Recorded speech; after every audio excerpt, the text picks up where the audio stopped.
Thank you for tuning into another T13 Media production. And if you're wondering how else you can support all of us and show your T13 spirit, we have merch. So you can have your very own PrimeTime Travvy T-shirt, Bad Guy Has Spoken hoodie, Hi-Fi Mike mug, Book It bandana, or even a That's a Banger pillowcase. And you can find all of that at t13media.com/store. You are now listening to a T13 Media production. Hello, ladies and gentlemen, and thank you for tuning into the fastest rising combat sports show without a corporate backing. Today, we are going to discuss some uncomfortable conversations that need to be had in MMA, two former UFC fighters joining Bare Knuckle Fighting Championship, and what is going on with Retribution in the WWE, and even more. So let's not waste any time. I am your host, PrimeTime Travvy T, and as always, I'm joined by my partner in crime, the bad guy, Kenny Davis, and this is Teeing Off with Travvy T and the Bad Guy.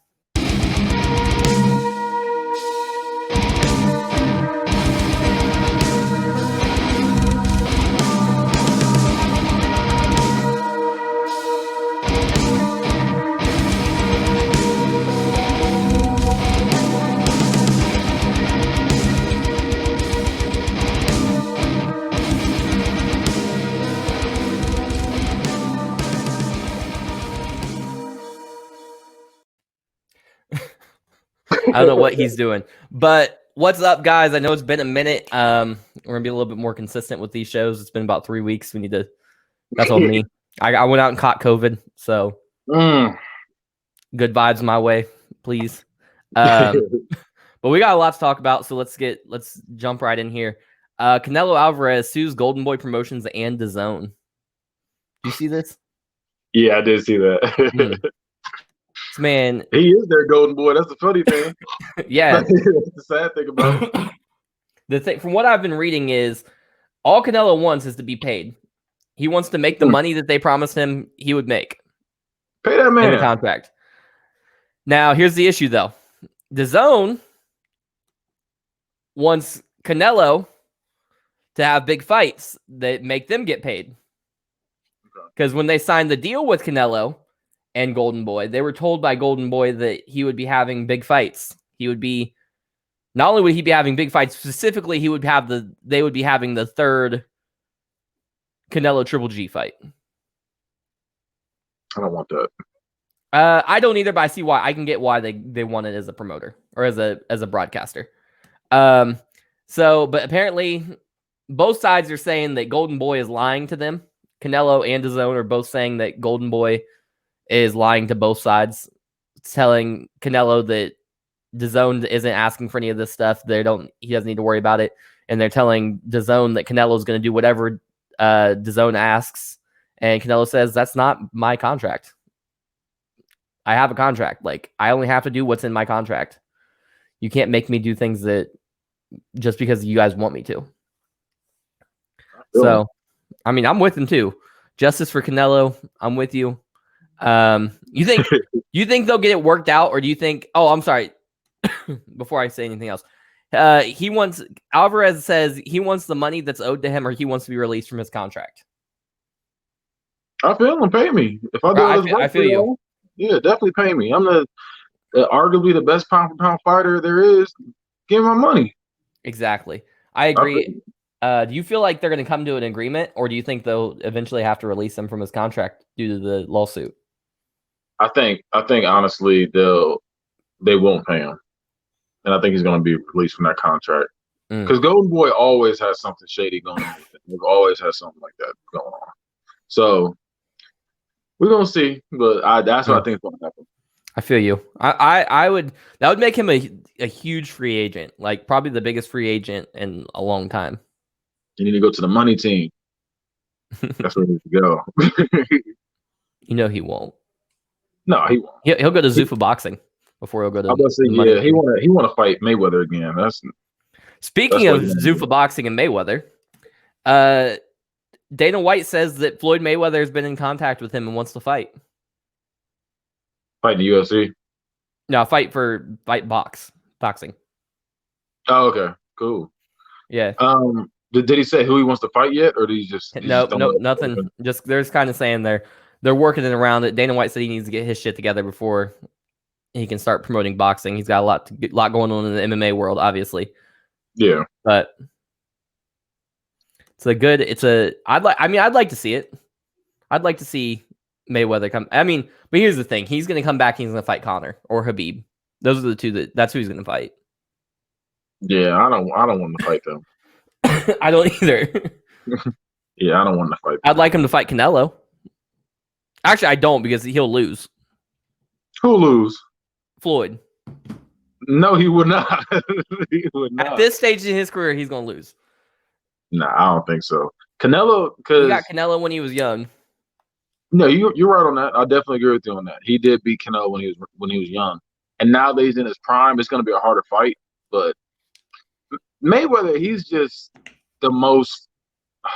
Not to sound like I'm really riding for him like that, but it's facts though. Like when it comes to him fighting, he's just like he'll sacrifice the first 3 rounds every time, and then he'll pick up whatever it is. They pick up the strategy and start going to work on him. He does it every fight. Yeah, like he's known for this. I'm with you, and I'm not like I like Mayweather, and he's my GOAT, but I think he loses to Canelo at this point in his career. I don't. If it's prime on prime, Mayweather beats him, but Mayweather's not in his prime. I feel you on that, but he still got it, man. Yeah, you think so? Yeah, the man goes to the strip club and then runs home. He literally runs home. Like he goes there in a car and then literally runs home. Like it's crazy. He's always like he has a great diet and everything. That's one of the people like no matter what, he's still good. I feel you. I don't realistically see him losing to anybody. Like even though he has had a few fights where they were close. And it was like, if you said, like, oh, it might have been, that person that won it, like Oscar De La Hoya, then. Yeah, Sab Judah. Sab Judah was definitely one until the low blow happened. And then after that, Mayweather had the little time to rest and came back and won that. So Paige Van Zandt and Frank Mir have both announced that they are joining Bare Knuckle Fighting Championship, which, for those of you that aren't familiar with that, it's bare knuckle boxing. There's I never heard of that. I'm not gonna lie to you. So that's you can legally do that. Yeah, it's an actual sport now. It's been a sport in Britain for a while. You remember Wade Barrett from WB? Mm-hmm. He was an actual legitimate bare knuckle boxer. Was he any good? I don't know. I don't follow the sport. I just know that that's the thing. Dang, Paige Van Zandt look good too. I don't want their face to get tore up like that because of this. That's the thing is, you remember the dude that was training with Conor for the Floyd fight? I can't remember his name. The Pacquiao's coach? The boxer. Former world champion. Got all that shit because Conor released the training video of him dropping him. I don't remember. Oh, you're talking about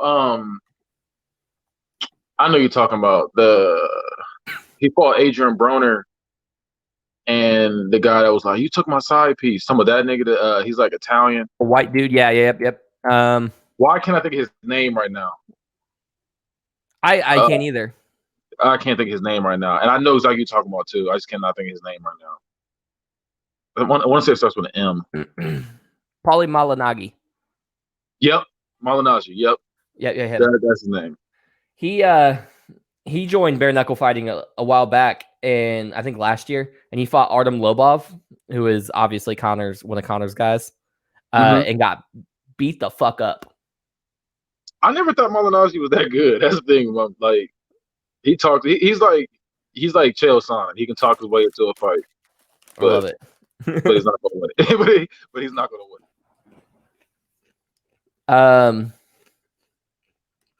So I don't know if I want to see either one of those people, Paige Van Zandt or Frank Mir, bare knuckle box. Frank Mir was one of my favorite UFC fighters at one point. In his prime, he was one of my favorites. I never remember him having hands though. He had them for sure. Did he? I remember him being like a submission guy. He was, but he still had the hands too, though. Hey, maybe he's doing something then. Cause yeah, but back then he was cold. Like I liked him. That was back when him, BJ Penn, and Rich Franklin were my favorites. Rich Franklin, that's nasty. He looked Yeah. like Jim Carrey. Yeah, they called him the Angry Jim Carrey. That was when he was my favorite. Then he got laid out the way he did. I was like, golly. But yeah, those were my favorites back then until John Jones beat Stephen Bonner. John and he became Jones. my favorite. All right, so put some respect on his name. These are your 9 can't miss fights for 2020. We got Vasily Lomachenko versus Teofimo Lopez Jr. on October 17th. They're similar height.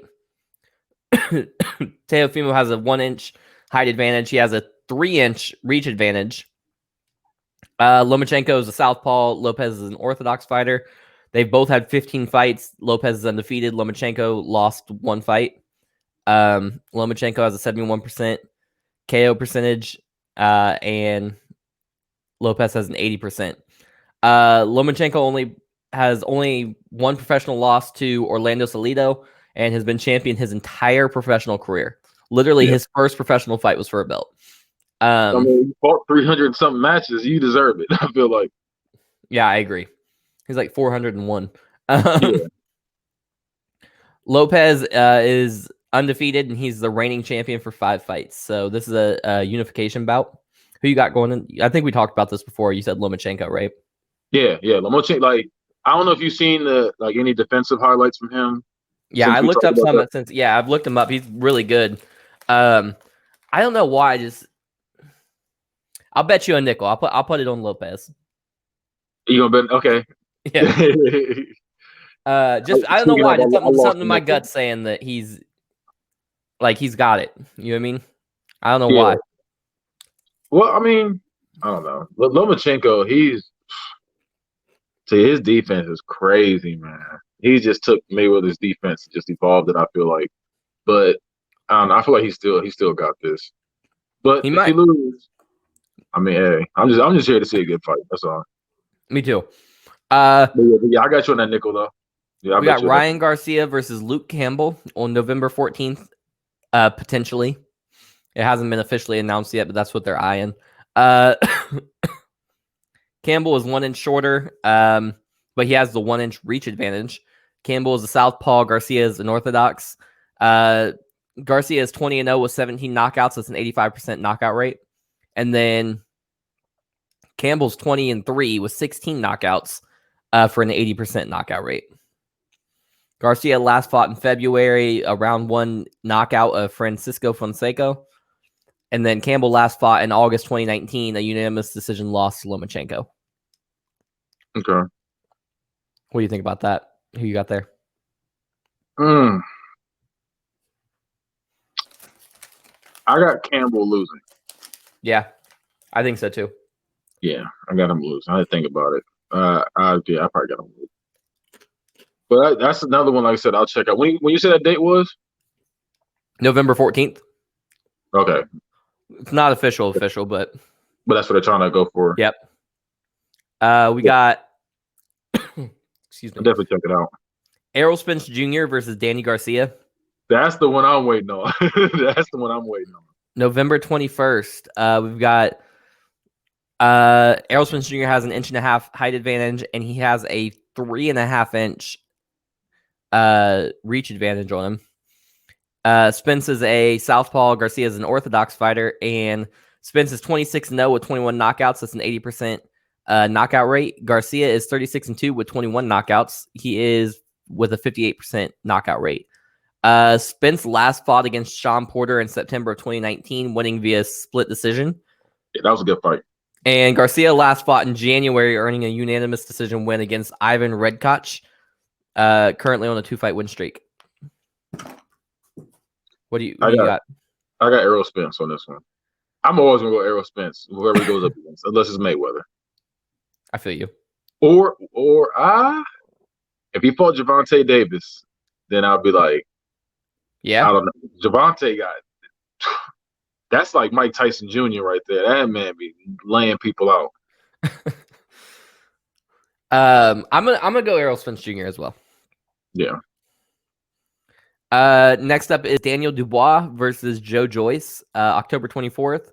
We've got these are the big boys. These are heavyweights. Dubois is 6'5", Joyce is 6'6". Dubois has a 78-inch reach. Joe Joyce has a 2-inch reach advantage on him. They're both orthodox fighters. Dubois is 15-0 with 14 knockouts. It's a 93% knockout rate, and Joyce is 11-0 with 10 knockouts, a 90% knockout rate. Dubois last fought in August with a round 2 knockout of Ricardo Snijders, and Joyce last fought in July with a round 3 TKO of Michael Wallish. I'm gonna go with Joyce on that one. I'm gonna go with Dubois. Dubois. Yeah. Speaking of Gervonta Davis, here we go. Gervonta Davis versus Leo Santa Cruz, October 24th. Leo Santa Cruz is 1 inch taller at 5'7". He also has a 3-inch reach advantage on him. Davis is a southpaw. Santa Cruz is an orthodox fighter. We've got 23-0 with 22 knockouts for a 96% knockout rate for Gervonta Davis. Santa Cruz is 37-1-1 with 19 knockouts with only a 49% knockout rate. I feel like Santa Cruz is being fed to him. I don't know why, but on paper it just feels like it. Like, yeah, that's what I'm saying. Gervonta Davis is nasty. Like, it's just like everybody just seems weak compared to him. Yeah, I don't know what it is. I think it's because of all the knockout, like the discrepancy between knockout ratings. Mm-hmm. It feels like he's going to go out here and get murdered. Davis last fought in December with a round 12 TKO win over Yuriorkis Gamboa. And Santa Cruz on a 5-fight win streak, with the last win coming via unanimous decision over Miguel Flores in November. Yeah, you already know I'm going for in this one. I'm going. Yeah, I'm Gervonta Davis as well, because I feel like you gotta watch his highlights too. I don't know if you've seen his, but he's just they're nasty. You just like, oh,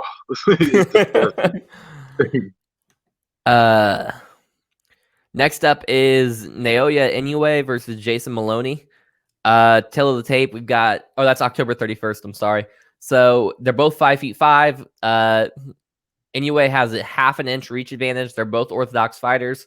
Inoue is 19-0 with 16 knockouts with an 84% knockout rate, and Maloney is 21-1 with 18 knockouts for an 85% knockout rate. Inoue last fought in November, earning a unanimous decision win over Nonito Donaire. And Maloney is on a 4-fight win streak, last win coming via corner stoppage in the 7th round against Leonardo Baez. What were you saying? Nah, I was just saying, I didn't know he beat Donaire. Yeah. Man, here's the thing. This one, I don't know why, but I'm excited about that one because it's like 2 young guys that just want to kill each other. Yeah. And I'm with it. Yeah. I'm gonna go with Maloney though. What's the other guy's name? Naoya Inoue. Yeah, that's what I was going for on that one. Okay. We got Alexander Povetkin versus Dylan White 2. This will be either November 14th or the 21st. It's not official yet. Dylan White has a 2-inch height advantage at 6'4". He also has a 3-inch reach advantage. Both are orthodox fighters. Povetkin is 36-2-1 with 25 knockouts. It's a 69% knockout rate. And White is 27-2 with 18 knockouts with a 66% knockout rate. Povetkin's last fight was a round 5 TKO win against White in August. Prior to that, White was on an 11-fight win streak, and his only loss had come to Anthony Joshua. I'm gonna go Povetkin on that one though. Yeah, I'm gonna go. He did it the first time. I'll let him. I believe he can do it again.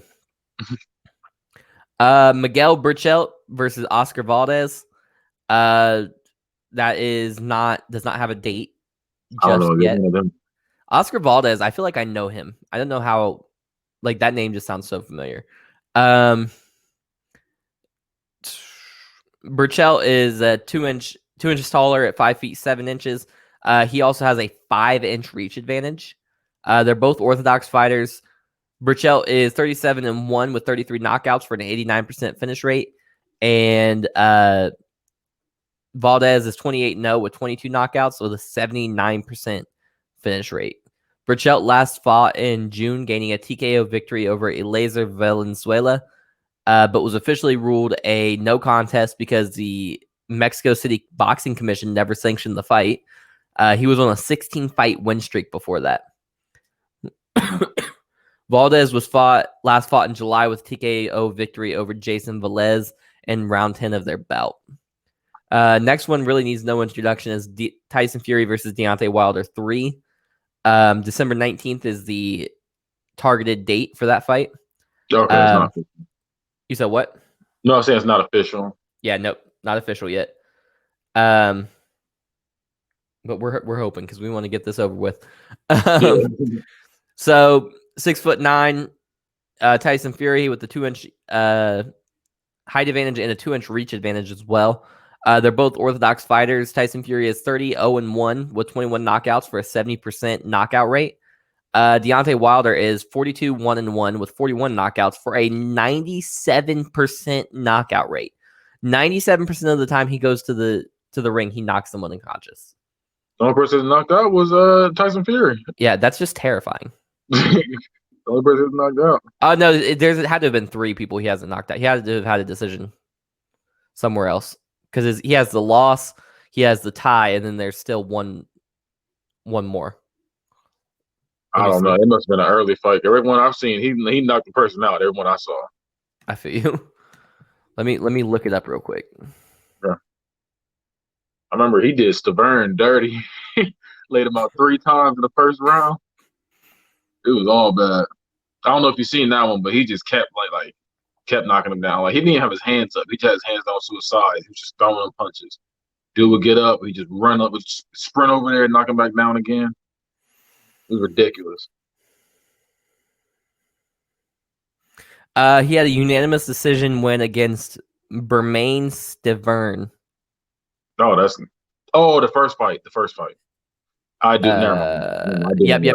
And they knocked him out in round 1, the second fight. Yeah, second. He laid him out all 3 times. That second time around. Oh, that's the same guy you were just talking about. Yep. I didn't even realize. Yeah. We've got. I didn't put any notes with that because we've seen this fight twice already. We know that they don't like each other. We know that they've only been fighting each other for the past 2 years, and to this day.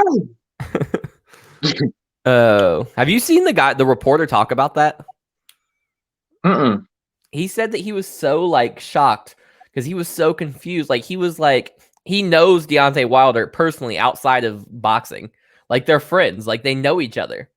And he was trying to get him to expound on what he was trying to say. And Deontay Wilder just got pissed and started screaming at him. And he was like, "What the fuck?" He's probably just hype. He was like, "I've never in my life been in a situation where I felt so uncomfortable with someone I know so well." To this day. I was like, "Damn, okay." And then lastly, we've got Clarissa Shields versus Marie-Eve Declaire.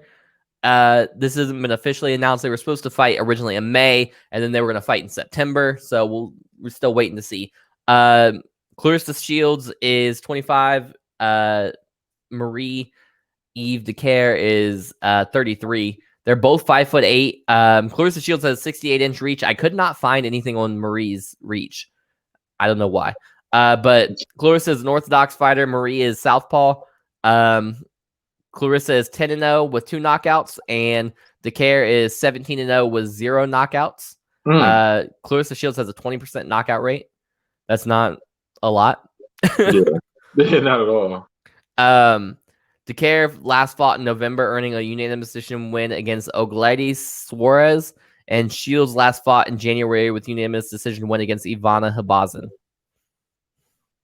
I'm gonna go with Clarissa, but on that one though. I am too. I don't know. I'm not gonna lie. I don't know any female boxers besides Holly Holm back in the day. Yeah. And then Muhammad Ali's daughter, Tatiana Ali. That's what her name? Layla. Tatiana Ali is the daughter from Fresh Prince. I'm tripping. I was about to say Layla Ali. Clarissa Shields, the only reason I know her is because of she was calling out Amanda Nunes to come box her. And Dana White was trying to make it happen. But then He's COVID trying to get happened. paid. She's also Clarissa Shields also been calling out Layla Ali like nonstop. Layla Ali's old. Why? That's why I was like, why? Why would you want like it doesn't make sense to me. Yeah, I don't know. She's old.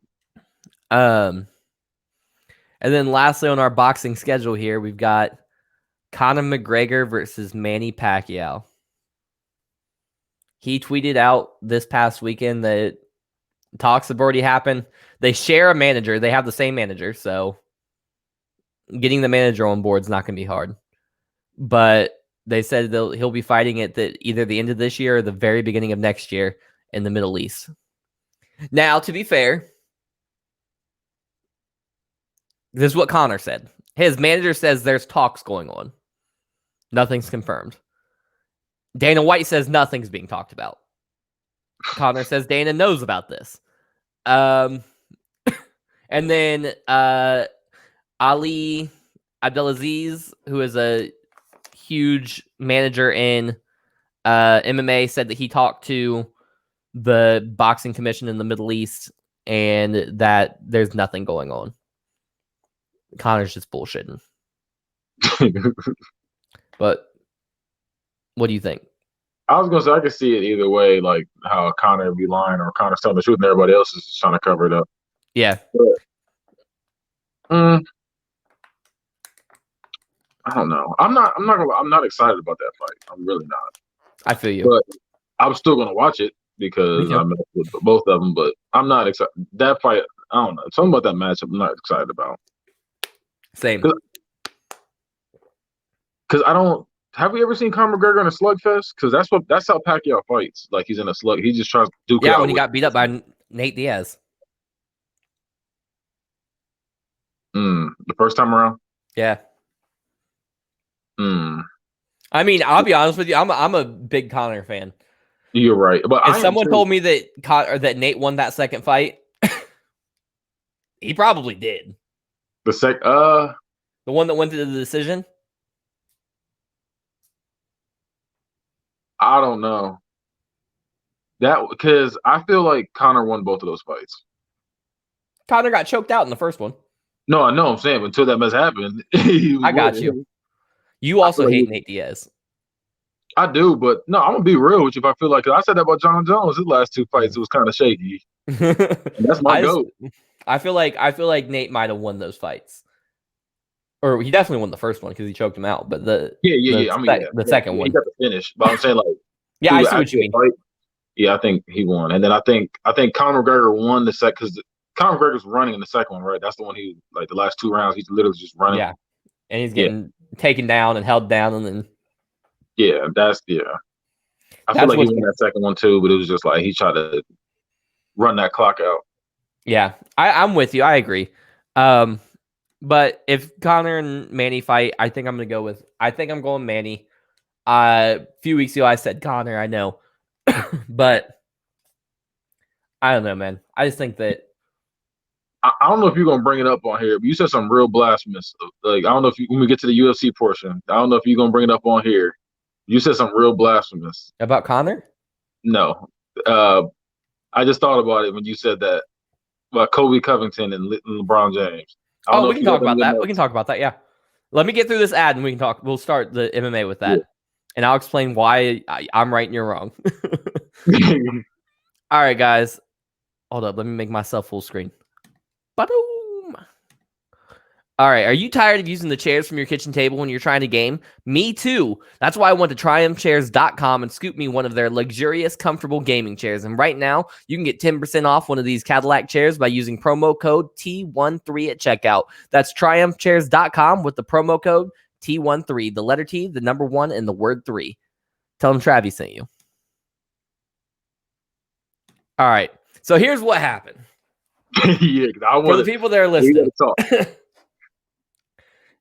The thing was, I saw a bunch of people that don't know anything about MMA sharing where Colby Covington called out LeBron James and basically told him he's a pussy and that the real heroes aren't athletes, it's the fucking cops and so on and so forth, right? And everyone was talking about, it became less about what was happening and more about politics than what they were actually talking about. It became Republicans were backing Colby Covington and Democrats were backing LeBron James. And that's not what I wanted it to be about. I wanted it to be, if they're really going to fight, I want you to see the facts of the situation. LeBron James is 6'7". Is that right? Yeah, I think he's 6'7", 6'8". I think I want to say 6'7", 6'8". Colby Covington is 5'8". Yeah, he's 6'8". I think he's 6'8". So he's a foot taller than this man. He also weighs about 350 pounds. No, he weighs 240. There's no fucking way LeBron James weighs no fucking 240. He's 240. Okay, either way. 240 is still a lot more than fucking Colby Covington at 170. Colby Covington is a natural 170. He doesn't cut weight. Okay. He's really should be fighting at probably 145, if we're being honest. If he cut weight like everybody else does. So, which is great. That's awesome. Now, here's where Kenny disagrees with me. I believe if they were to get into a fight 10 times, LeBron James would win probably 8 out of 10 times. And the reason is he's going to use the Hoist Gracie excuse. But the problem is none of those people that Hoist Gracie fought were freak athletes. It's size plus athleticism. He was beating up on fat guys that thought they were tough. There's a difference. And buff guys too. There were buff guys too that was in there. He's beating up on. Well, let me tell you something. One, Colby Covington is not a black belt in Brazilian Jiu-Jitsu.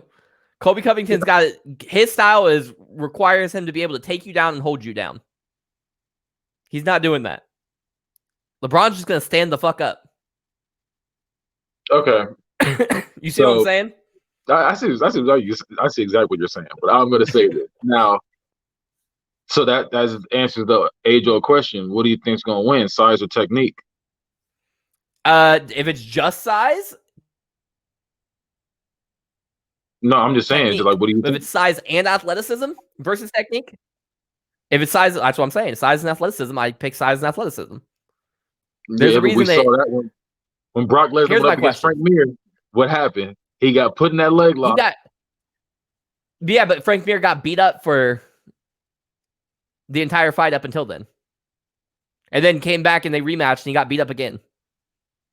I'll give you that. But I'm saying in an actual fight between them, I don't like. Well, Brock Lesnar still has that training though. That's what I'm saying. But the thing is, he had more technique and was able to get him in that leg lock.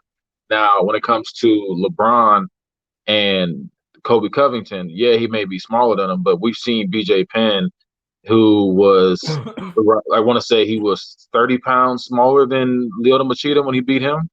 Yeah. Yeah, so I just feel like it's like age-old questions like, what wins, size or technique? I understand we have weight classes for a reason, because even though, they're all, they're all learning the same kind of styles and stuff, and they finally fight, it's like, okay, he can use their size and like overpower you. But with him, I don't think it's going to work out like that, because at the end of the day, he still knows what he's doing. So he's like, okay, nope, yeah, he's bigger than me, but I'm going to play it smart and take him down. Okay. So here's my question. If not Colby. I didn't even interrupt you. I was going to say, I don't think he's going to knock him out, but I feel like he would make him tap, if anything. He would take him down and make him tap if they did that. Okay. So if not Colby, who? So would it be if LeBron fought Khabib? I think Khabib has a better chance than fucking Colby does. So what about Alexander Volkanovski, the 145 champ? Can LeBron beat him up? Personally, I'm gonna say this. I don't think LeBron James is beating a UFC fighter. Okay, so what about Weili Zhang? Could LeBron James beat her up? No. You're fucking fried, bro. She's 115 pounds. He's stomping on her. That means nothing. That's the thing. Like I've seen this personally. I've seen people that were like 300 pounds, all muscle, get laid out by these little like 115, 120 like size guys. I've seen this like with my own 2 eyes. Like that's why I can't just because I understand like that's like saying who will win a fight, Mike Tyson or Ronda Rousey, like in a straight up fist fight. Like that's different. You know what I'm saying? Like he will just overpower her with his punches. That makes sense. I He understand. could just hold her down. Yeah, no, I'm literally. saying that. Yeah, I understand that. But I'm saying, like, if we're still doing, like, okay, look, this is a UFC fight, so I'm gonna just take you down. Like, something like they're not gonna go in there and just be like, oh yeah, he's bigger than me, so I'm gonna try to do this. Like, nah, they're gonna try to go for them legs, and the bigger you are, the harder you fall, and it's gonna go to work on you.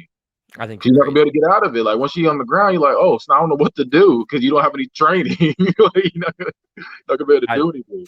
I still think you're crazy. I personally don't think LeBron would win any of them fights. I don't think like, I feel like you have to know that sport in order to win. Do you feel the same way about Jordan? What do you mean about Jordan? Jordan in his prime fighting a UFC fighter. Jordan would get laid out too. I just want to make sure. No, it's not a LeBron Jordan debate. I don't think that like the same way I would say, but Conor McGregor went to boxing. I don't see Conor McGregor realistically beating a boxer in a boxing match. I think Conor could beat. Nah, I think Conor could beat some mid-level guys. He probably could, but the thing is, if I had to bet money, I'm betting money on whoever it is on their sport. Like, I don't see any boxers going over to MMA and beating them in MMA. Like, it's like that. I feel you. That's like, I don't see Tom Brady going to basketball and dunking on somebody. It's like everybody has their sport they're good at, and I feel like unless you're Deion Sanders, I don't see you jumping over to another sport, or Bo Jackson jumping to another sport and just dominating. Yeah, look at Michael Jordan. Oh yeah, he wasn't it. That's not his thing. But that's what I feel like on that. I just feel like there's nobody in there that can just jump another sport too and just dominate like that. Same with I said that about LeBron going to football. It was like, what if he went to football? I feel like he would get destroyed there too. I feel like he'd get smacked one good time. He'd be like, okay, let me go back to basketball.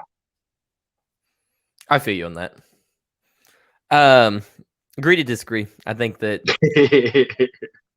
I don't think that Colby can't beat him.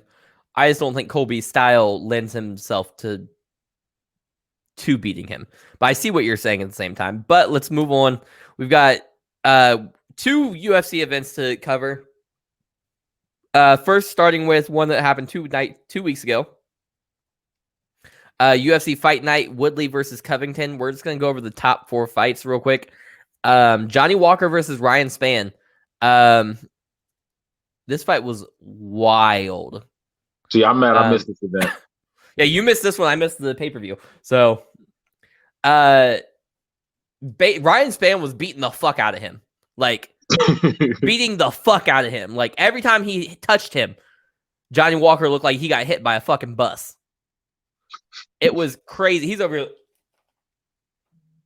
acting all dazed and confused and shit. And then, out of nowhere, Ryan Spann decides to go for a takedown against the fence. That's what happened. He's holding him against the fence. He just stops, and he just eats like 4 or 5 elbows in the fucking head and goes unconscious. Johnny Walker wins. Daniel Cormier said it best. Why are you trying to wrestle with him when every time you touch him, he's going to sleep? Yeah. It's like Chet Congo when Chet Congo won that one match. Against Pat Barry. It was Pat Barry. Yeah. Yep, exactly. That's exactly what it was like. It was disgusting. Ridiculous. I don't understand why people do that. If you're winning a fight a certain way, why would you switch it up? I don't know, man. I don't fucking know. Next up was Hamzat Chimaev versus Gerald Meerschaert. And let me tell you, man, I'm on the Hamzat train. Choo choo! I'm ready for it.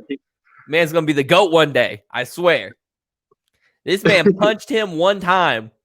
He said, and this man said, "Oh, so that's that fight. I did see that one." Yeah, he just one fucking punch, and this man didn't even look hard. It was just perfect. You just got to connect it right. It's all about that timing and precision, man. He said, "Ask Conor." What's it? Ask Conor. That man, Conor is underrated.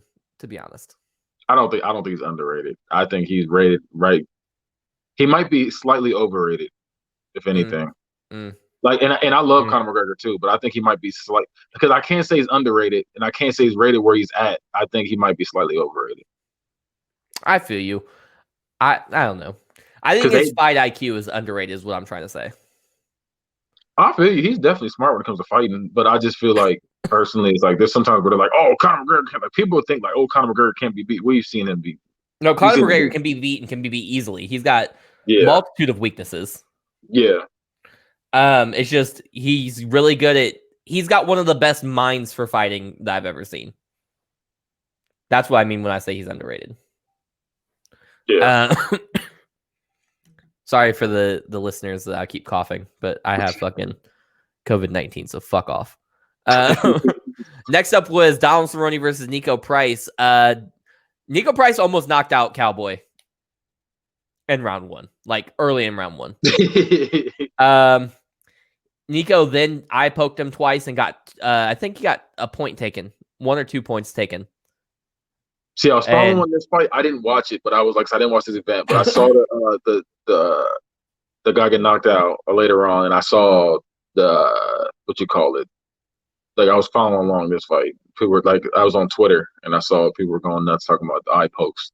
Yeah, he poked him a couple times and got some points taken.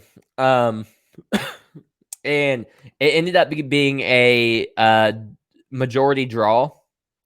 And Cowboy was pissed. It was a draw because of the points being taken away. That's still trash. That's still trash. I never feel there should never be a time. I don't know if I said this before on this podcast, but there should never be a time where you watch a fight and say, "Oh, that should be a draw." No, somebody's got to be a winner. I feel you. Nico Price celebrated the draw. Like celebrated, like screaming, jumping up and down, happy. Why? And then they did the post-fight press, like the post-fight interview with both of them at the same time. So they both won or lost. And I'm like, the fuck? I don't like that. That's trash. I feel like the draw is trash in any sport. I feel like. And then lastly, we had Colby Covington versus Tyron Woodley. Also, you said you go back to that draw thing. I'm a Bengals fan and an Eagles fan. Like those are my two teams in the NFL, right?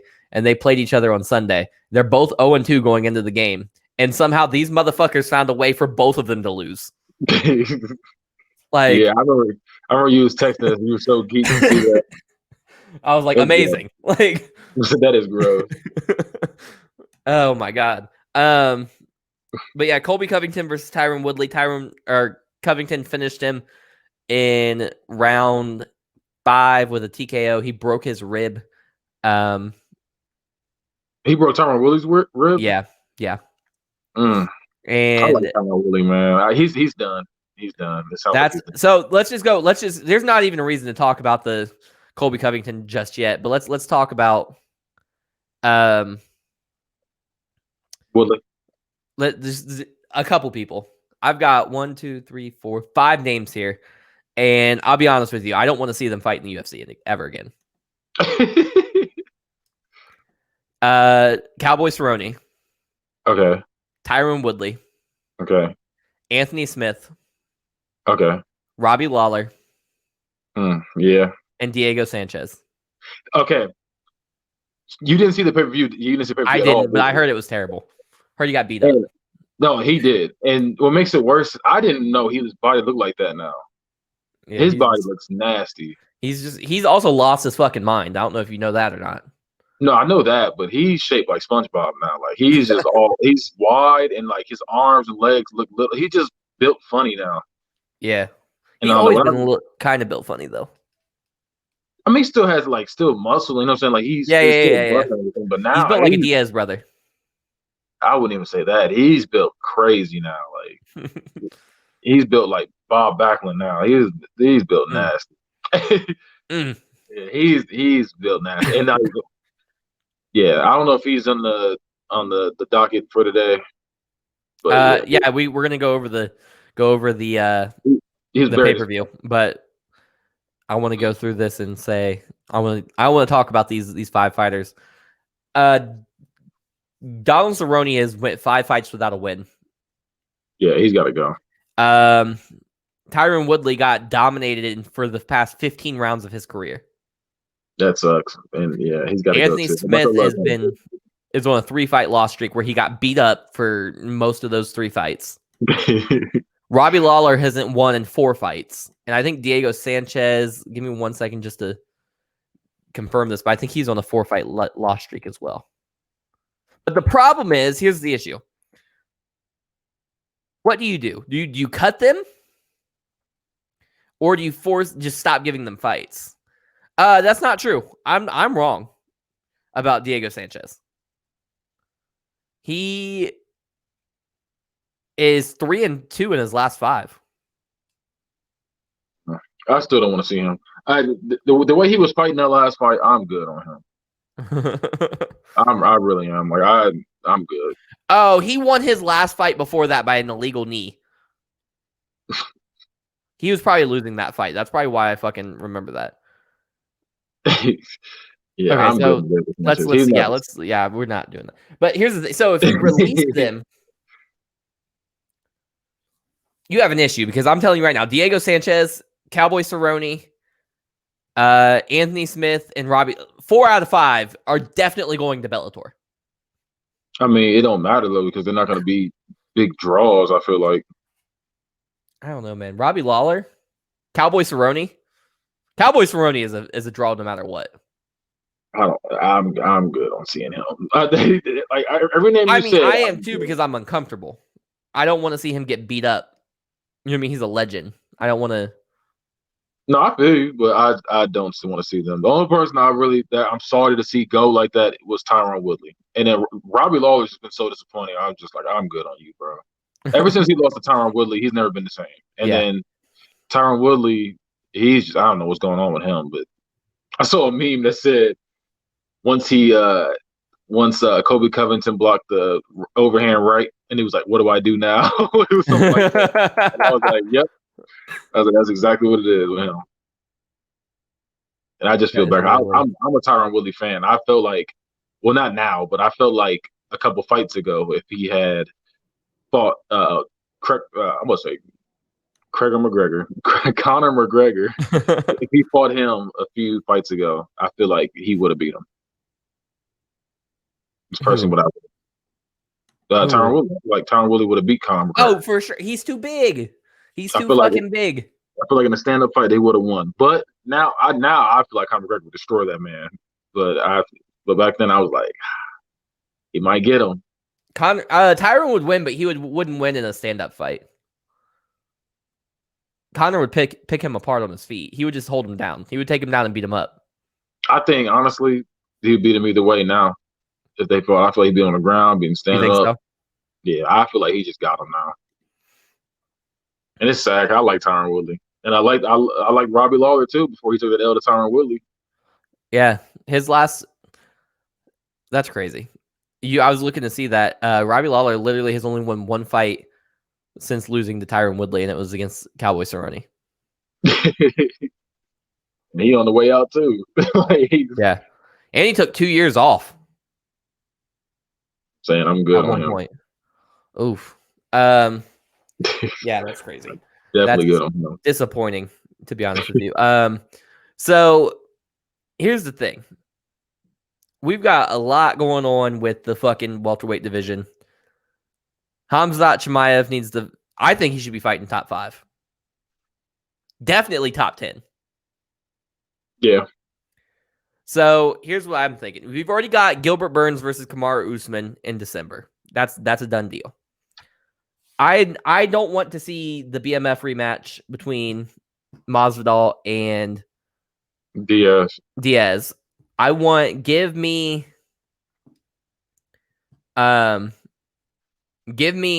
Colby versus Masvidal. The issue is Colby's going to beat Masvidal. You think so? Oh, I'm 99% sure. He's going to beat him up.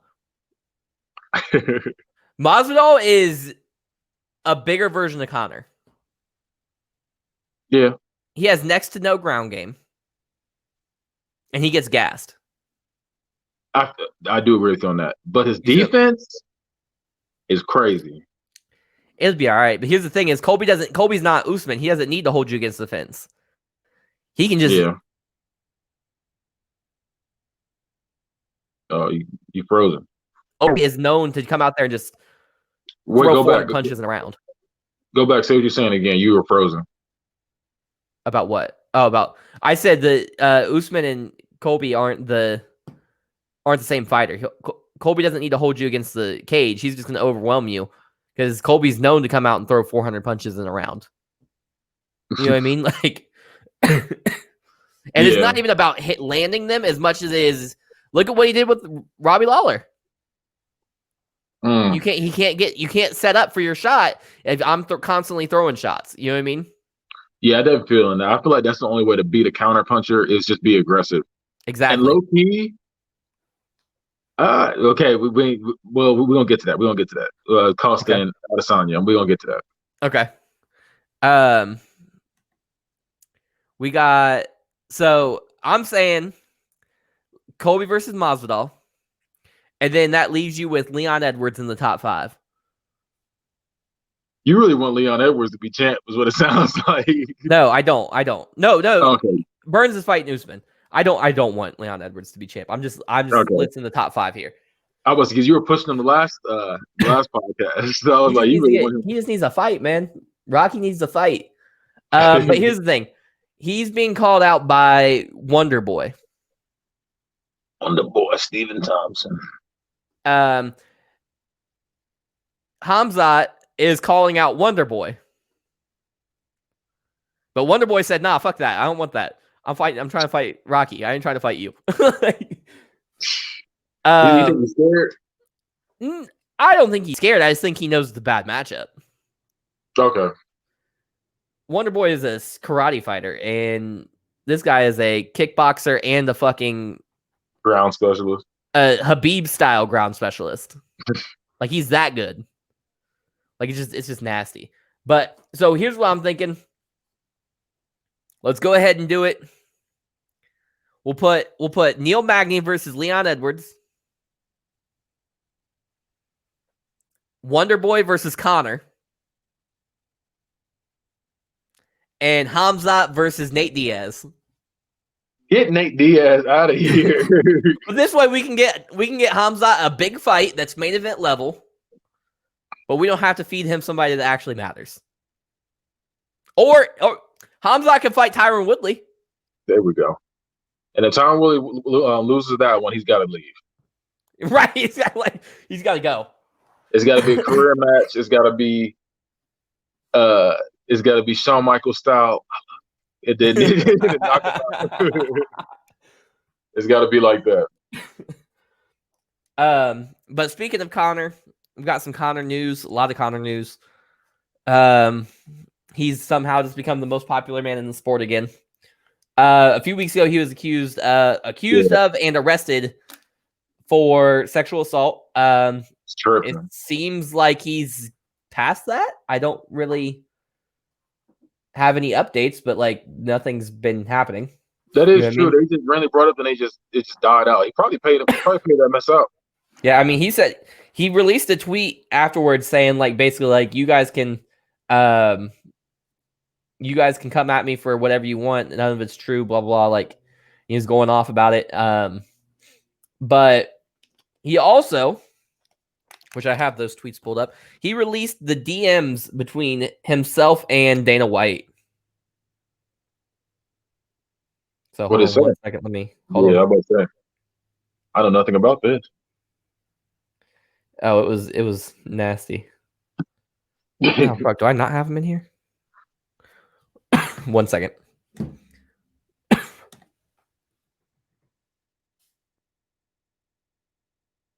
My girlfriend.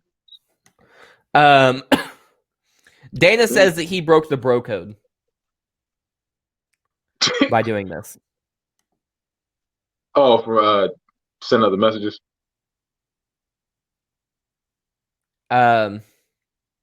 Yeah, he said that was breaking the bro code. Hey, you gotta clear his name. Exactly. Well, that's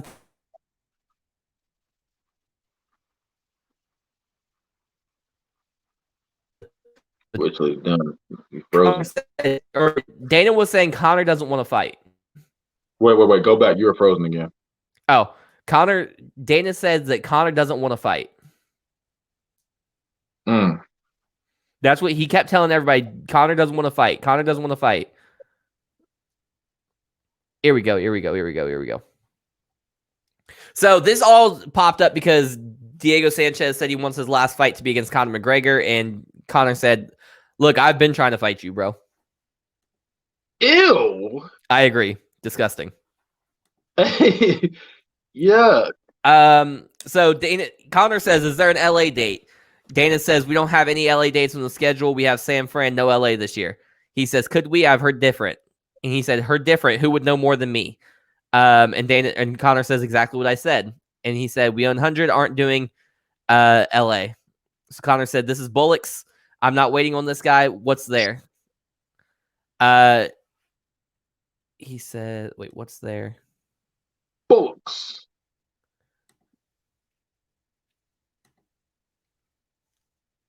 He really said this is bullocks. He really did. It's nasty. Bloody hell.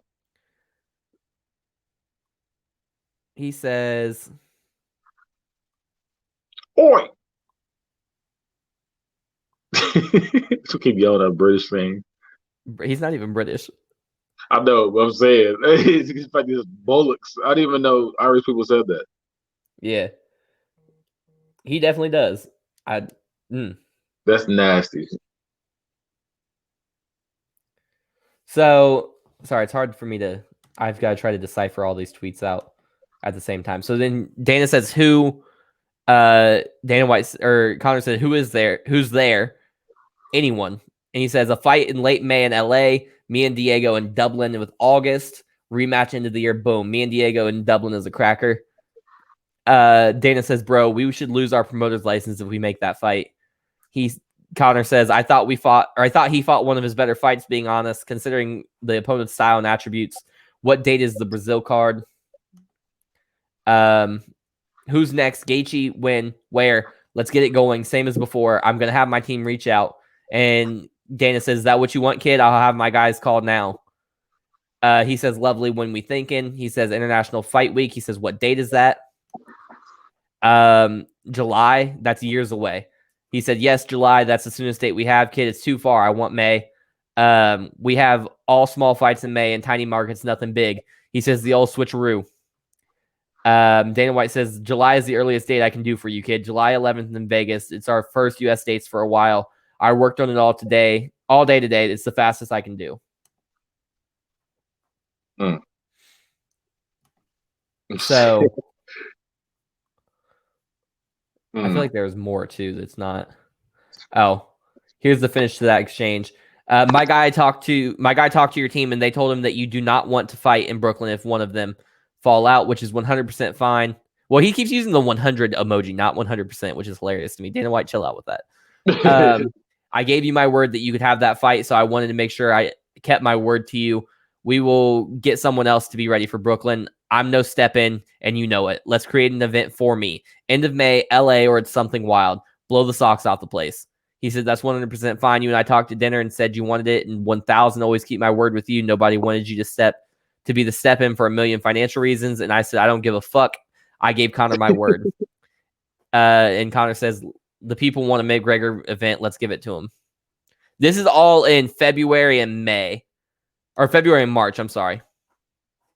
Actually, it looks like all these are in February. So pre-COVID. Yeah, that's like a month before. So basically, he just said he basically has said multiple times in this, "I'll fight anybody. Who do you want me to fight?" And Dana's like, "You gotta wait. But Dana's telling everybody that he's saying that he's scared. Yeah, he's just trying to save face. Exactly. So he's like, he doesn't want to fight. So Conor tweeted out, or he said that he broke he tweets those out. He says that he breaks a man code. Dana White says Conor just broke the man code by releasing those messages. And Conor says, "Code was broke when you lied about me turning down fights, mate. I said Justin in May, and you went and said I did not want to fight. It's not about Diego. Diego was a filler to get more fights in. Also, you've been involved in Manny talks. The legal letters are there. Stop lying." You know what this reminds me of? What? The John Jones situation not too long ago. Yeah. Yeah, I was that does happen with his big fighters though for some reason.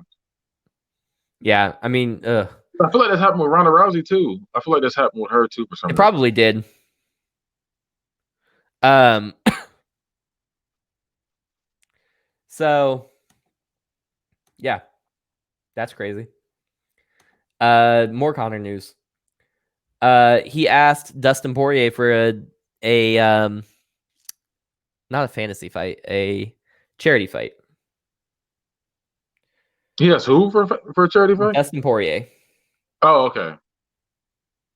So would it just be an exhibition, or would it Yep. would it count? So Dustin says Connor question mark because he's been looking for a fight recently.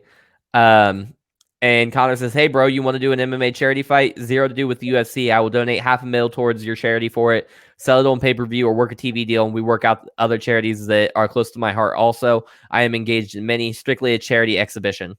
December 12th in the Point Depot, Ireland. No weigh-ins, open weight, unified rules. I will arrange all travel fare for you and your family. McGregor Sports and Entertainment MMA, and in association with the Good Fight Foundation, charity mixed martial arts." Dustin says, let's go. Marquez of Queensberry rules exhibition, question mark, hashtag chicken dance. I'm in. Let's do it. A lot of people would benefit from this. You said what? Said ew, then hashtag chicken dance. I don't know why he put that. Like, I'm so confused. But Connor says, excellent. We shall take it offline and progress the process from here. Good man, Dustin. I respect your philanthropic efforts greatly, as well as how you conduct yourself post our first fight. You have my respect. Dustin says respect with a fist emoji. So,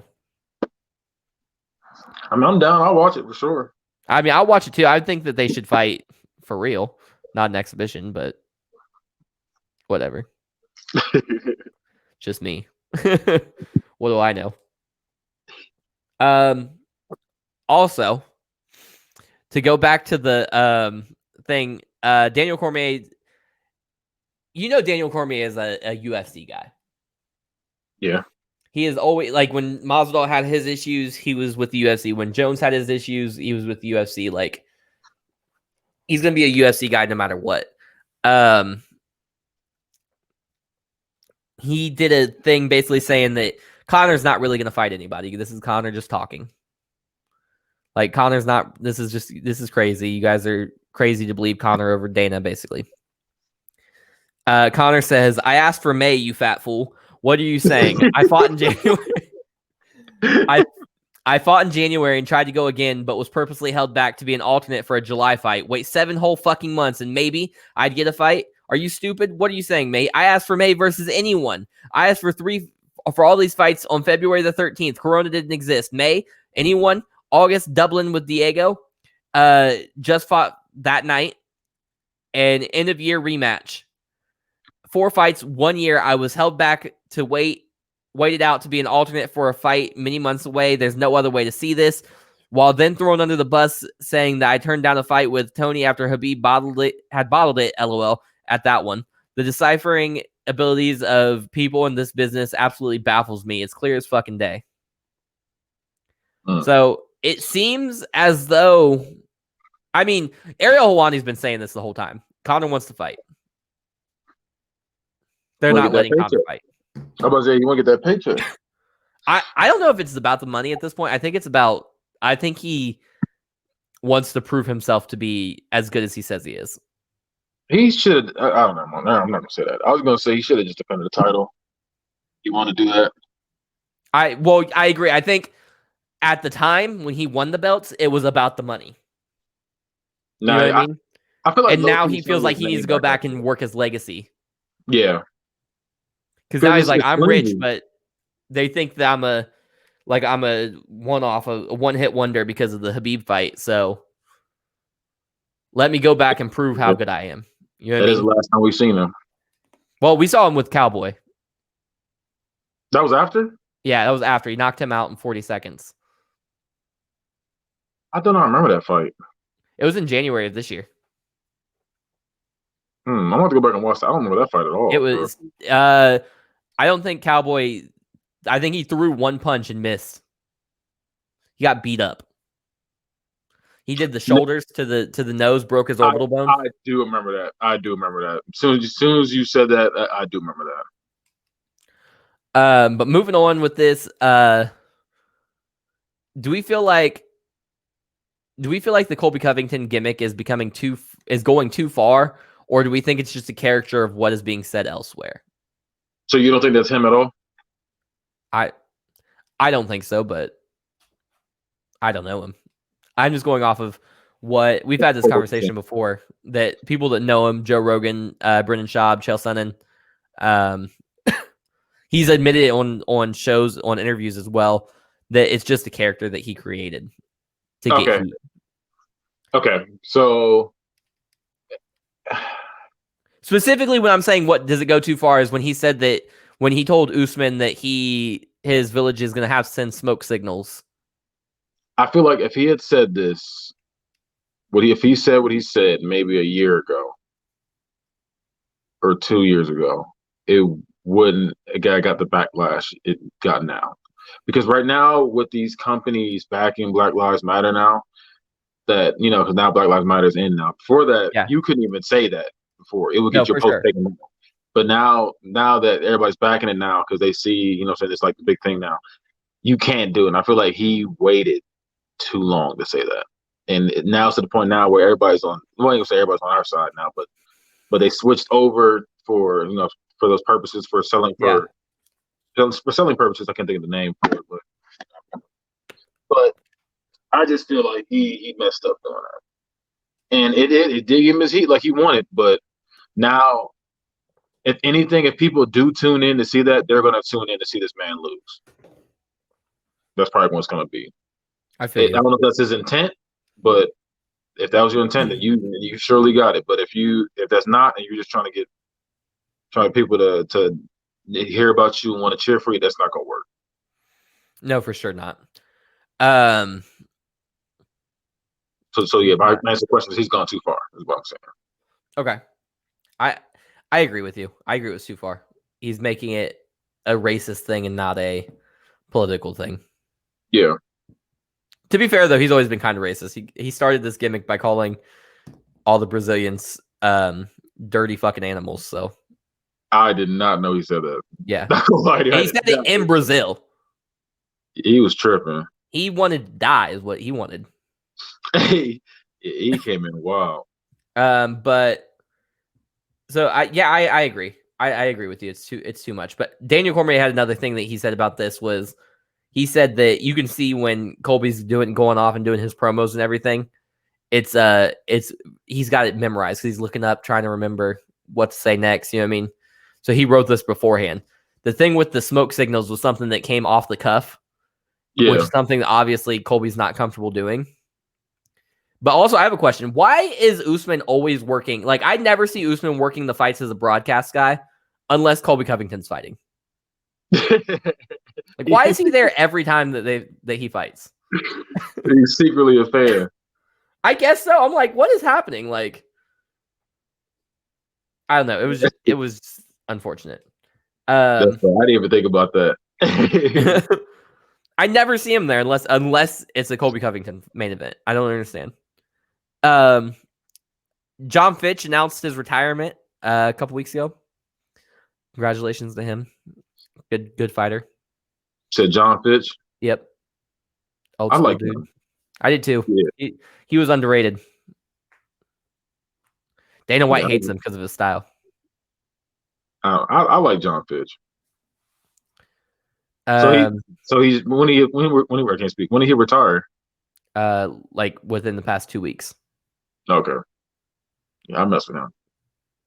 We got him in the old UFC games. Yeah. Right.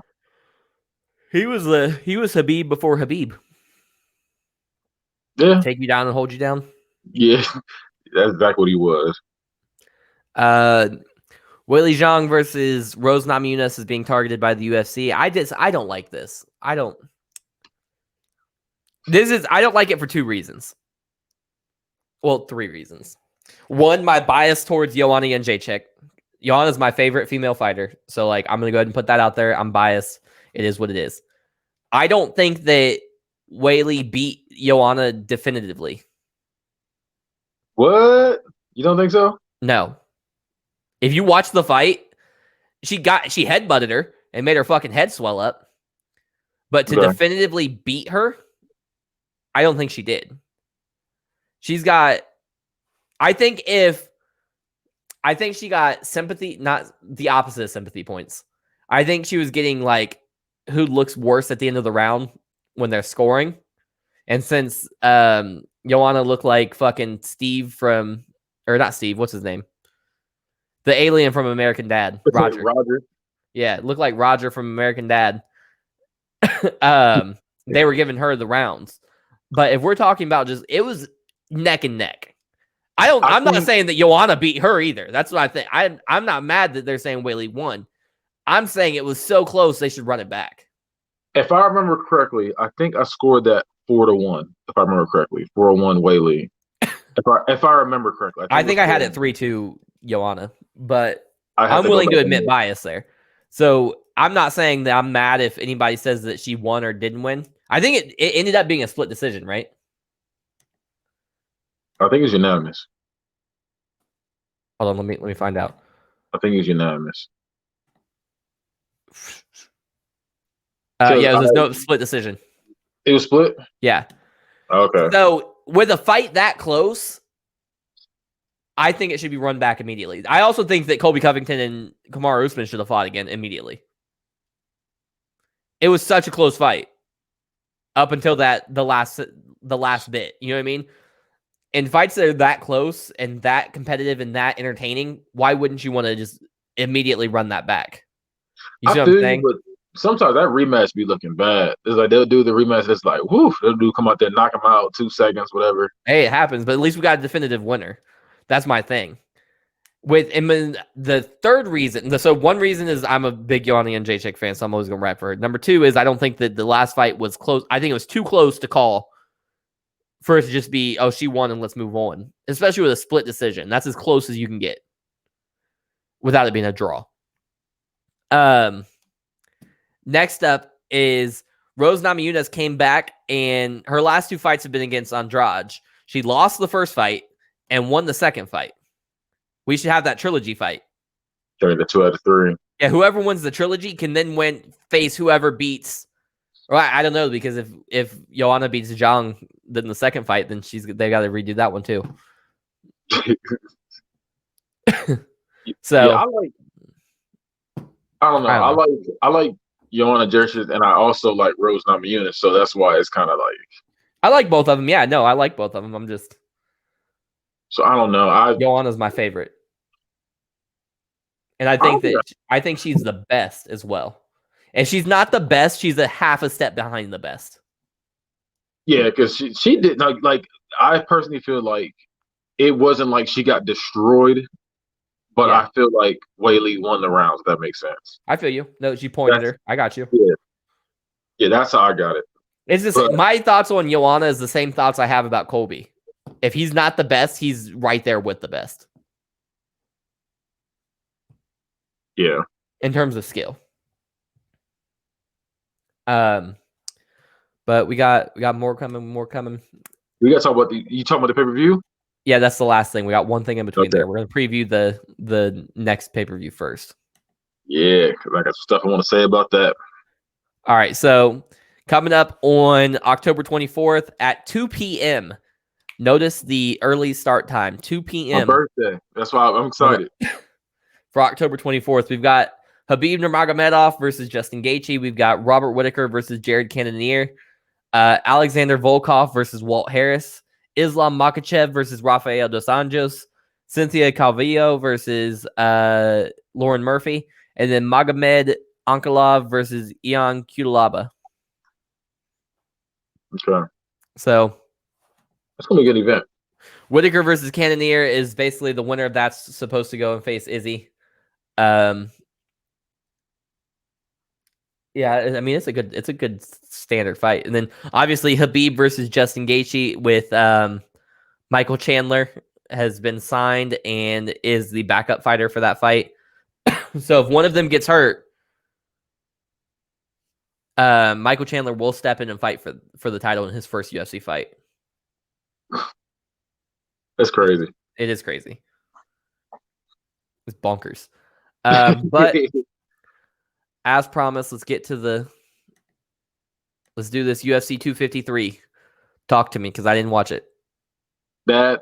So basically, I want to say I missed 2 fights out of all of them. Okay. Because we were going through, I illegally streamed it. I'm not gonna lie to you. But when we watched it, I think I went out to go get the pizzas, the one fight, another fight. It was just acting up. But all the fights were good. It wasn't like there was not one boring fight in all those fights. All the fights were good. Well, I think I missed the second round of Diego Sanchez fight, but like I said, nothing was really happening on that fight either. But the rest of them were just crazy. And the way the finish was on the last 2 fights, I don't know how to say that man's name. Is it Blachowicz? Blachowicz, yeah, him. He laid out Reyes. He laid him out. And then we saw, oh boy, you laid out too. Costa get laid out too. So it was just it was everything I wanted to see too. The 2 knockout victories by the 2 people I wanted to see win. So go over the main card really quick, just so everybody can get the results here. Hakeem Dawodo versus Zubair Tukhugov. Hakeem won with this round 3 decision, obviously. Caitlin Vera versus Sijara Eubanks. Vera won. That was a good one. That was a good fight.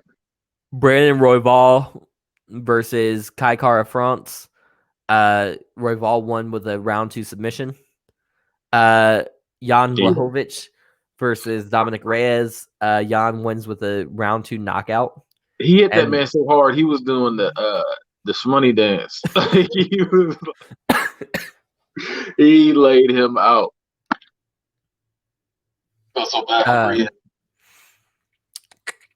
where are we at now? Then we got Paulo Costa versus Israel Adesanya.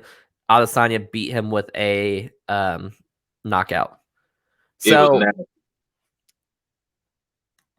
yeah, I'm excited for Jan. I'm excited for Izzy. Izzy's getting to the point where it's like they're considering him the GOAT. Like they're pretty much put him in GOAT status now. Like he's in the fighting, like in the running for it. Yeah. And what made that, since you didn't see the last fight, basically it was, remember how John Jones fought DC the second time around? It was a lot of leg kicks. Yeah. That's what it was. It was a lot of leg kicks the first round. And then you'll see Costa try to rush him every blue moon. And that's what I was saying earlier about when you go up against a counter puncher, the best thing to do is to be aggressive. And literally when we saw him be aggressive, it looked like he was going to land it, but he didn't. You know, his defense is crazy. But yeah.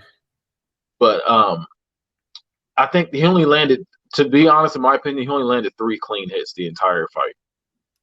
Costa, he landed 3 clean hits. He landed a 1 leg kick. He landed it looked like it was a roundhouse kick to the head, but I don't know I don't know what he did, but somehow he got the side of his body somehow.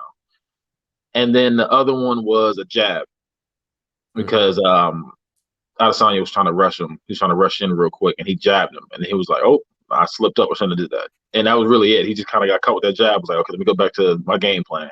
Kept doing those leg kicks. Then he got to the point where he kicked his leg so hard you could tell that his stance was off. Like when he was kicking his legs, so you can tell like he wore him down and he broke him down. So when he got to that point, Costa was trying to play it off the whole fight. You ain't see it. He was just pretty much, he would do leg kicks and he'd just be like, it's nothing. He was just doing stuff like that. Taunting. I heard it was a lot of taunting. It was a lot coming from him. He was doing that a lot. And Adesanya was just like pointing at him and stuff like, really? Like at one point they were talking. At one point, there was a hot 15 seconds. They were just looking at each other. It was just like, what's good? Come on, what's good? What's good? And they was doing that. Got the leg kicks off. And then you saw, I think he landed, if I remember correctly, he landed a body blow. And then Costa went to his side, and then that's when he hit him, did that uppercut. It was like kind of like a hook or like I don't know. It was kind of weird looking hook he did, and he just dropped, And he just started going to work on. The ref jumped in, and then he gave him 2 mean strokes, and then ran around the ring. Did the spin-a-rooney, and then I didn't see the spin-a-rooney. Spin-a-rooney was clean too. And then he ran to the camera, and was like, "Huh? I told you." And he just talking mess, and then he just. I know. He said y'all must have forgot. Yeah. He was.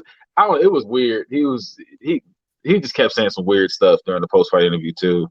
I watched the post-fight interviews because those were on YouTube. Yeah, that was weird. But other than that, yeah, he came in with a game plan, and that game plan worked. So, surprisingly, one of the biggest headliners names in the headlines after this fight was someone that didn't even fight on the card at all. Jon Jones. Yeah, he was talking mess. Yeah. So, which of course, but do we think that? Okay, so first of all, he said, would y'all be annoyed if I came back and took my title back real quick? Yeah, that was annoying. I'm not gonna lie, that made me mad seeing that. That made me mad too, because it's like, quit playing games, bro. Because DC made a good point, and I know it's animosity between DC and Jon Jones, and there's always gonna be the jab there. But I thought the same thing when he said it. How many times can you say you're afraid of Dominic Reyes without saying you're afraid of Dominic Reyes? Because when they told you had to fight Dominic Reyes, you vacated the belt and said you're going to heavyweight. But when Jan beats him, now all of a sudden you want to come back and fight for the belt again? I feel you. Like I'm not saying necessarily that's what it is, but I can see that though. It's very, very coincidental, if anything. Yeah, exactly. It's like, you need to chill out, bro. But go ahead. I don't know. Reyes got humbled that fight. Like the way that knockout looked, I tell you, he did that dance. He looked nasty. So I don't know. DC also said that if he's Jon, he does come back and he would come back and fight Jan because Jan's so slow that he would win. Yeah, he really is. I never thought about that. He is really slow because even when he was knocking him out, every hit was super slow.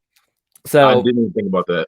Jan didn't like hearing that from DC and said, "Hey, at DC MMA, if you have so much to say about me, get your fat ass off the couch and come to the octagon. I'll teach you some respect." Daniel Cormier says, "No chance, champ. Congrats on the big win. You're the man. You're the king now. You shouldn't worry about what an old retired man is saying. Great job getting that title." But let me tell you something. Jan don't want it with DC either. DC or Jon Jones, they're both gonna fuck him up. Yeah, I think. I think Jan wants a big fight because also most likely the next person to fight him is gonna be either Glover Teixeira or Thiago Santos. And Thiago Santos already beat Jan. I can definitely see that. So I feel like we're in the point when you remember when Chuck Liddell lost the title? And they couldn't have rapid fire. Yeah. Champions. That's what's gonna happen for a while until Izzy moves up to 205. You think he's gonna move to light heavy? He's gonna move to heavyweight. Him and Jones will fight in probably 2022 at heavyweight. You really think that's gonna happen? Yeah. I don't see that at all. He's a heavyweight kickboxer. I don't see him doing that. I don't see it. I do. I think Israel Adesanya right now is the greatest, is the best 205 pounder on the planet. Okay, you about to say the greatest. You had to change that. Yeah. I noticed. The greatest on the planet today, because Jon Jones is a heavyweight, and Daniel Cormier is retired.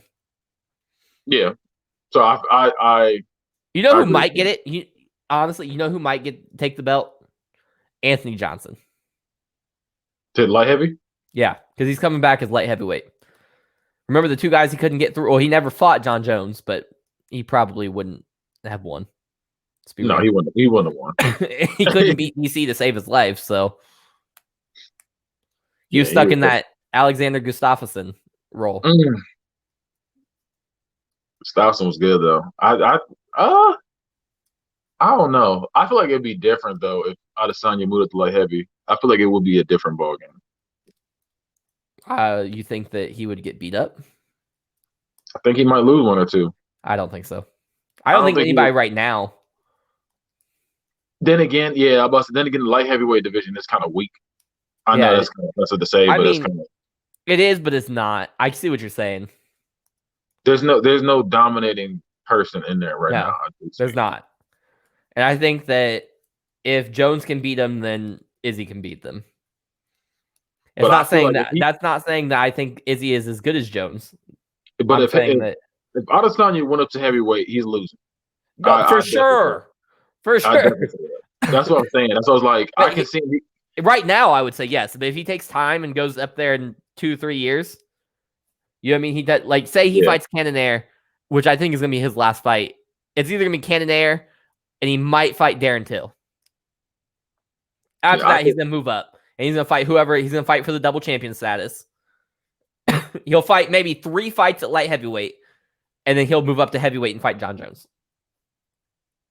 you really think it's gonna happen? Him going to heavyweight? I don't Yes, see yes, it.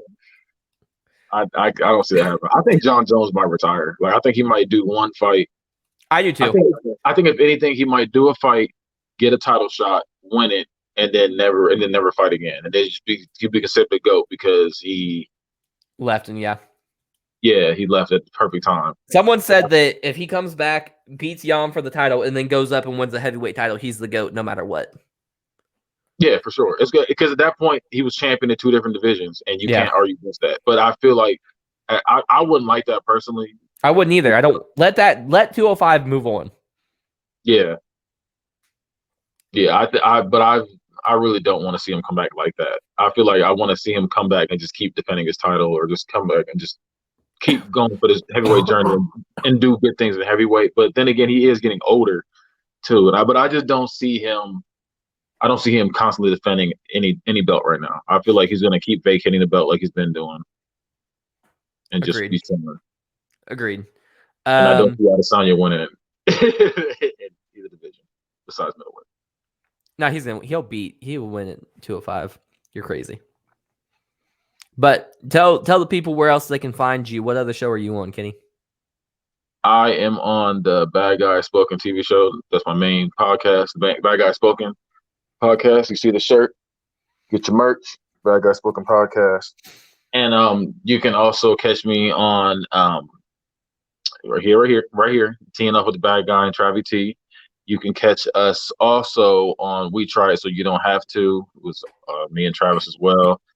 There is I have a gaming show on here as well, Monday Night's Game Night, where every Monday I try to post a new video game highlight video or just anything to me, live stream, anything like that.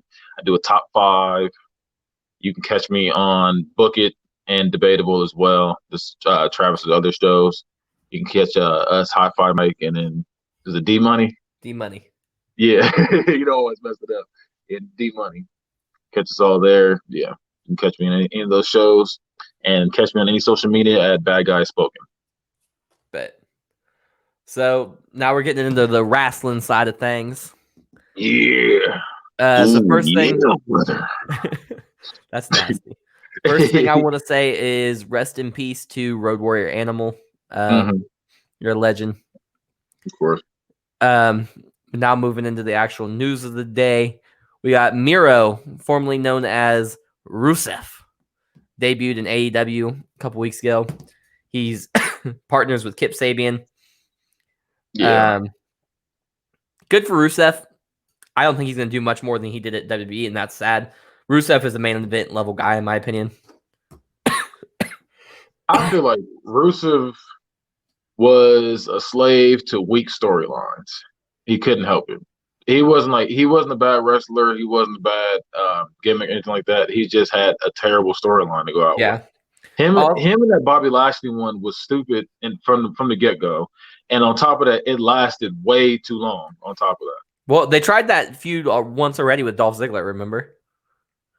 With Lana being taken from him. Yeah. But they did it the opposite, where Lana was the face and he was the heel. Yeah, I think anytime for some I don't know why Vince McMahon has like this weird thing for having people that have gotten married or anything like that in real life have them go through like a storyline where there's infidelity. I don't understand why he always does that. Like it is He really weird. does. He does. Yeah, You're right. I don't understand that. I think it's always thought it was weird. His promo, Miro's promo on AEW is not that great either, to be honest with you. He kind of needs Lana. Yeah, I did see that part. That was kind of weak. Next up is Kurt Angle is discussing a possible role as a coach in NXT. I'm not mad at it. He said he's talking to Triple H about it, and he wants to do it, but he also wants to do it in a way that he doesn't have to necessarily be in the performance center all the time, where he can do like Zoom calls or whatever and like watch tape and like teach he wants classes to be that way. Legit coach. I thought he wanted to be a coach / like manager for somebody. No, like in the performance center. Oh yeah, that's what's up then. But think about how good these people are, because you've got Shawn Michaels, Triple H, and Kurt Angle all working with you on a daily basis, and The Undertaker. Oh, Undertaker's doing it too? Yeah, Undertaker's been going in and doing big man classes. Yeah, they'd be clean. He just can't move like he used to. Because there was a time where Undertaker was doing those top atomicos. And he was killing it. So that's a good coach to have. And I think Kurt Angle's a great coach to have. I would love, like, if I think all four of them are. Yeah. Because Triple H can really sell a move. I'll definitely give him that. Triple H is the GOAT. Kurt Angle, Triple H, Shawn Michaels, and Kurt Angle are all three of my top 5. It's not a bad top 5. AJ Styles says that he's eyeing all the gold in WWE. He wants to win every championship in WWE. Like at one time? No, just before his career is over. Oh, I can see him doing that, because hasn't he won the U.S.? He's won both world titles for sure, and both mid card titles. I think he needs to win. He would have to win the tag team belts. Cruiserweight. The cruiserweight. I don't know if he's going to go to NXT or not. He didn't go to NXT yet. He didn't. Okay, that's crazy. He jumped straight to Royal Rumble too. Yeah, he did. Yeah, that's. I like AJ Styles. That's the thing with me. I like AJ Styles. I like him, but I mean, I don't necessarily. If he gets it, cool. That's a cool accomplishment. If he doesn't, I'm not mad. You know what I mean? Yeah. He's already won the big belts.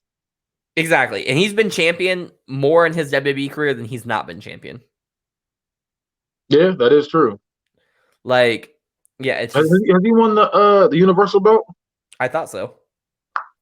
He might not have. He might have only won the WWE. Does that include Money in the Bank too? From what he says, he'll try to win it all. I don't know. Okay. But he said that he wants to win the tag titles with Finn Balor.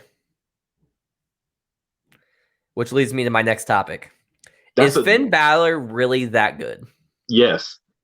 I saw you, and I don't know who you were talking to about that, but that's very disrespectful. Finn Balor, to me, is a mid-card guy that gets overhyped. I think because we've only seen him in the mid-card. We haven't seen him in the main event. Has he been in the main event? I don't remember. Yeah, they let him have some feuds in the main event. But like, even when like here's the thing. Guys like Bray Wyatt, when they're in mid-card feuds, it felt like a main event feud. Roman Reigns, Braun Strowman, even like. But that's because of who they are, though. It's like that's what I'm saying. But I feel like with him, because he's such an indie wrestler, that's all it is. Even AJ, Daniel Bryan. Nah, I can see him doing that though. Like it's like because Daniel Bryan is like his fan base got so crazy because the fact that he put his all into the ring like that. That's what I feel like. I just feel like Finn Balor's overhyped and overrated. I think Finn Balor's good, bro. I just think that he'll never get that main event spotlight. No, I just don't think he'll get the main event spotlight just because of who he is. They just won't push him like that. but I feel like he's always been a good wrestler, even when he Finn was Balor and Prince Cedric Devitt. Alexander are about the same person. Nah, Apollo Crews. nah. I think Apollo Crews is another person where he's great in the ring, but he just can't do anything, can't cut a promo, can't do anything outside of it. He's not really Exactly. happening. But I think with him though, I think with what's his name? I lost the name that fast. Finn Balor. Finn Balor, I think literally it's just because of the fact that he just isn't pushed right. You just gotta push. You just gotta push him right. That's all it is. Because they made it work with Jinder Mahal, and he was an awful main eventer. I take Jinder Mahal over Finn Balor. Oh, you are crazy. You are wild. A court of appeals has dismissed a class action lawsuit against the WB that was filed by mostly 80s and 90s wrestlers, basically saying WB didn't protect them from brain damage and CT and shit. Okay. But judge basically said we didn't know about that shit back then. So yeah, can't really do much about it. Exactly. Jabroni made it into the dictionary. Yeah, I did see that. There, I thought it was been in there already. I did too. So I saw that. I was like, oh, okay. I thought it'd been in there. I did too. Bootylicious has been there for years, but not that. What is it? Bootylicious. That's in the dictionary. Oh, is it? That's crazy. Yeah, after Beyonce's song became a hit, that's when it got put in there. Jeff Hardy wants to bring the Willow character to WWE. Are you familiar with the Willow character? No. It's him with the mask and the face paint. It's his character from when they did the Trampoline Wrestling Federation.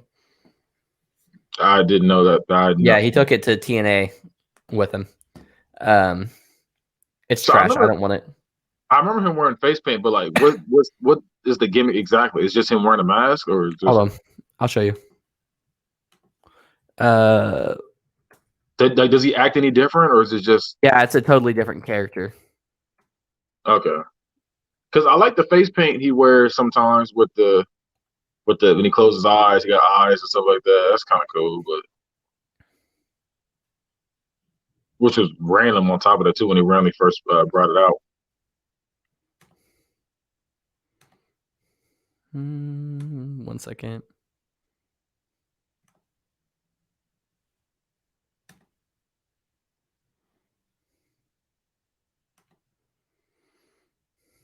Can you see it? Ew. Yeah. That is ugly. So is he like... I guess there's no more pictures on this article, but what? But what does he like? What does he do different though? Like I know he looks like somebody in a rock band, but what does he do? He's like depressed, I think. Ew, no. So he's like Raven? Yeah. Nah. As much as I like Jeff Hardy, I think his in-ring ability is what makes him the star, not outside of it.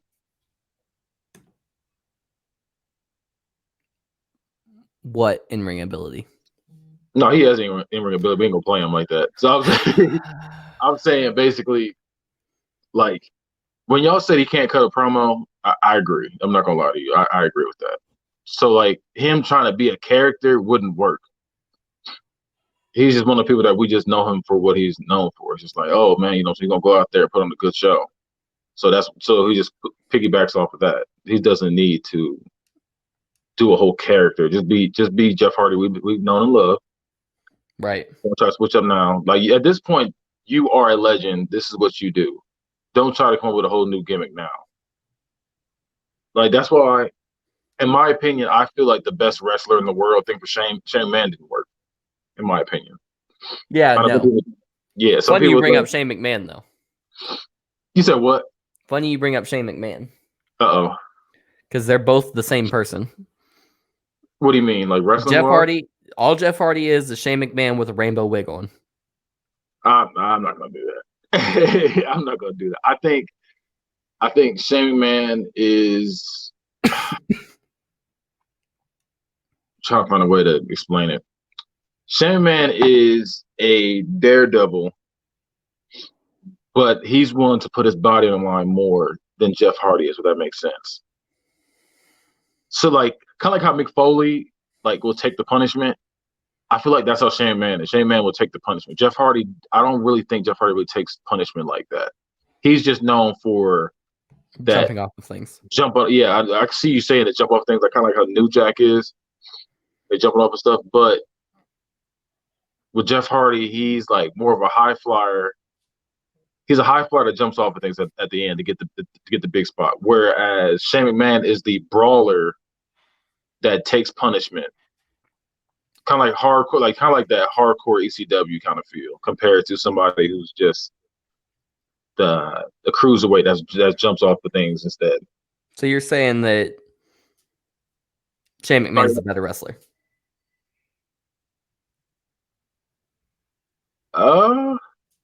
No. I don't think he's a better wrestler. I think he just takes. I think he sells. He'll sell the move and take the punishment better. So is Jeff Hardy the better wrestler? Yeah. Okay. I disagree. I would say.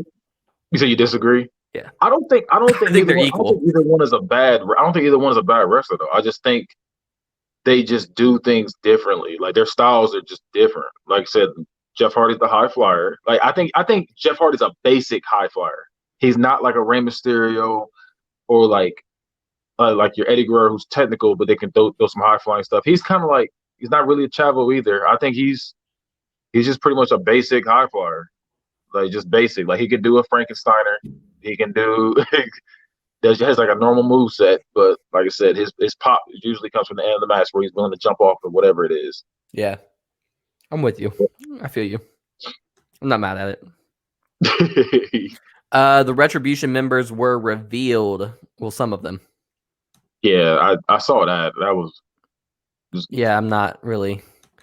It was Dominic Dijakovic, Mia Yim, Chelsea Green, Shane Thorne, and Dio Madden. Yeah, I was. I don't know their free names. Oh, they have new names now? Yeah, it's like Slapjack and T-Bar and. That's weak. That is weak. I didn't know that. I saw them reveal. I saw like on YouTube they revealed themselves, and I was just like, oh, okay. I thought I was missing. I thought I was gonna be seeing something crazy. Yeah. But yeah, when I saw who it was, I was like, oh, I don't really care about any of them. Even though I think Mia Yim's a great wrestler.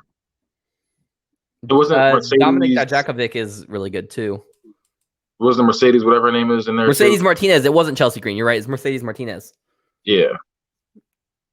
Yeah, Chelsea Green was rumored to be in it, but it hasn't been revealed thus far. I don't think CM Punk is in it. I don't think so either. Not now. I hope not. It's too obvious now if it was. Because everybody already thinks it's also trash now. Like T-Bar and Slapjack. Yeah, especially with names like that is nasty. I don't want CM Punk involved in anything like that. With T-Bar? Yeah, that's gross. And then lastly, for our wrestling side, we've got go over the class champions. So I'm gonna just read down the results real quick, and we'll talk about whatever we want to real quick. Cesaro and Shinsuke Nakamura defended their titles against Lucha House Party. Kalisto and Lince Dorado were the men in the match with Grand Metalik on the outside. Sami Zayn defeated Jeff Hardy and AJ Styles in a triple threat Intercontinental Championship ladder match. I heard that match was fire. Yeah, I haven't watched this pay-per-view at all yet, so I gotta watch it. I thought it was this weekend until I saw the Randy Orton portion. I saw a little bit of Randy Orton one. I was like, oh, I missed it. Yeah, I've not. I was out, bro. That was the height of my COVIDness. So,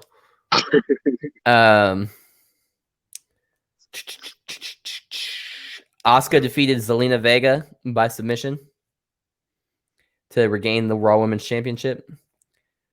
Bobby Lashley with MVP and Shelton Benjamin was able to defeat Apollo Crews with Ricochet by submission for the WWE Championship.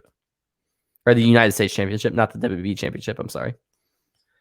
Street Profits defeated Andrade and Angel Garza for the Raw Tag Team Championships. Again?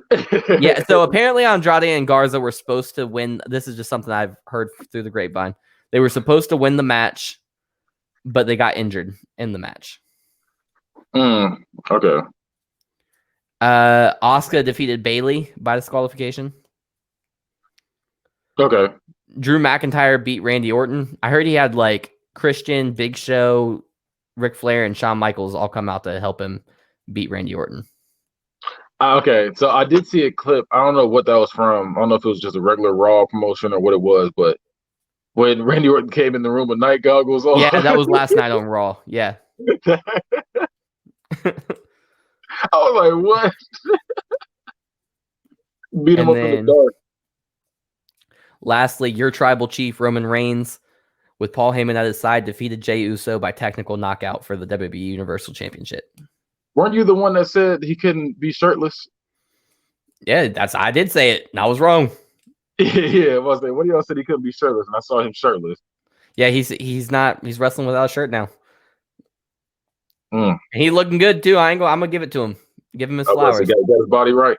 Yeah. So good for him. You said he had a gut, right? He's just not necessarily has a gut. He's like Samoan muscular build. fat. Yeah, exactly. He's just built like a Samoan. But I mean, cool. From what I saw, big buff man. Built like The Rock. The Rock's kind of not. No. The Rock now? The Rock now? No, that's not what. No, he's The Rock, more so huge now. So you thought he was gonna be built like The Rock when he first started? Yeah, but he ended up being built like The Rock when he first got bald. Yeah, when he first shaved his head, playing the guitar and stuff. Yeah, no steroids, Rock. Just good, good eating. I'm trying to get a picture. Yeah, here we go. So do you like him having Paul Heyman at his side? Yes. I'm a fan. He can help him with his promos. Yeah, it's also he cut a promo beforehand by himself, and it was probably the best promo he's ever done. Because I was watching a compilation. It's pretty much like the best like rebuttal, something like that. And basically they were talking about this was John Cena saying, "You got to cut a promo, buddy." He's like, "Time to do it." Yeah, so he got his body right. Got the abs and everything. You can see the abs. Yeah, that's how he should be. I don't understand why they didn't have him wrestling like this the whole fucking time. Yeah. So that's why I expect him to be built like. And then you was like, nah, he can't wear his shirt. He got a gut. I was like, oh, I didn't know that. I thought he was built like that the entire time. Yeah. I don't know, man. I'm just glad they're doing Roman Reigns right though. They really are. Like he's a good wrestler. Yeah, I think he's a good heel. I agree 100%. But that's. Or you got something else to say? No, I was gonna say him being a face just wasn't working like that. No, it wasn't. So that's gonna be it, guys. I've got another ad to run before we get out of here, though. So give me one moment. So, hey there, wrestling fans. Have you ever wondered what it might be like if Stone Cold Steve Austin jumped ship to WCW at the height of the Monday Night Wars? What about what a heel John Cena might look like? Have you and your friends ever argued who the GOAT is in professional wrestling? Or maybe you want to know who the ultimate champion of champions is. Well, if you have ever had any of those questions, I have a show just for you. See, every single week, your commissioner, Hi-Fi Mike, is joined by a panel of GMs, which includes Hollywood Kevin, D-Money, and Keep the Chief, as they revisit and rebook your favorite wrestling storylines in a way that only they can. Check them out live every week at twitch.tv/T13media, and the replay goes up for both video viewers and audio listeners on T13media.com each and every single Friday. And then now, once again, everybody, thank you for tuning in. We'll catch us next time at the same bat time, same bat channel. In the meantime, be sure to check out the rest of our shows and follow us on social media, all of which can be found at T13media.com.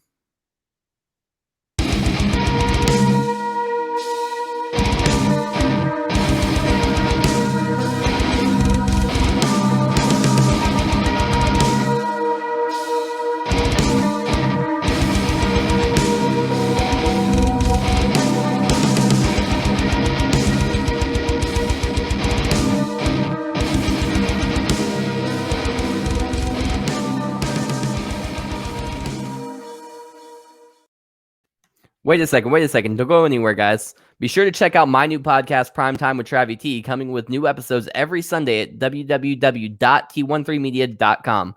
Every week, I'm joined by a new guest who shares their unique perspective of the world. This isn't your everyday interview show. This is a show that could only be for prime time.